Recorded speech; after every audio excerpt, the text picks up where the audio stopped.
Ассалаумағалейкум, құрметті көрермен.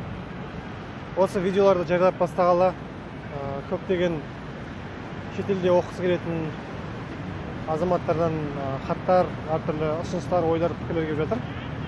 Сол көп қойылатын сұрақтың бірі, шетелде оқыған кезде сол жердегі оқу ақысынан бөлек өмір сүру ақысы қанша деген сөз. Англияның барлық қалаларын салыстыру, Британияның барлық қалаларын салыстыру мүмкін емес.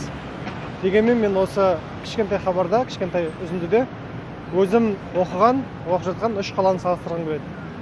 Олардың бірі солтүстіктегі Ньюкасл қаласы, екіншісі Уэльстің астанасы Кардиф, және үшіншісі Лондон. Алдымен Ньюкасл. Ньюкасл солтүстікте орналасқан, басқа Британияның қалаларына қарағанда салқындау, Эдинбургқа қарай жақын, Шотландияға жақын, ауа райы салқын, көбінде жаңбыр болады, көбінде суықтау болып келеді. Екіншіден, пәтер ақысына байланысты. Мен қаланың орталығында университетке 10 минуттық жерде пәтер жалдадым. Бұл пәтердің құны 460 фунт болды. Бұл 460 фунтқа қосымша коммуналдық шығындар қосылады, 70-80 фунт. Сонымен сіздің орталықтағы пәтер жалдау құныңыз 550-600 фунтты маңайлайды.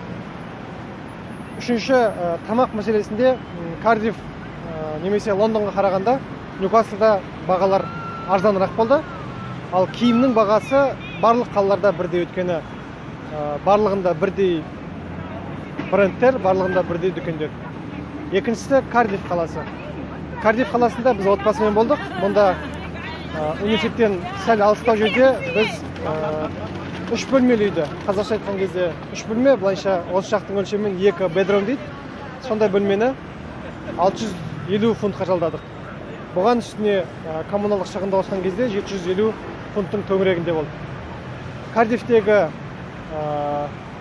тамақтың бағасы Ньюкаслға қарағанда сәл қымбаттау болды, бірақ тұтастай алған кезде шамалас.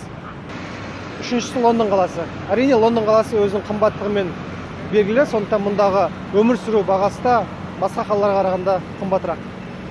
Мәселен, университеттен 25 минуттық жерде, бірақ негізгі орталық Лондонда пәтер жалдау құны 1000-1200 фунтқа төңіректейді. Бұл бірақ бөлме, яғни сіз бұл ақшаға бөлме жалдайсыз.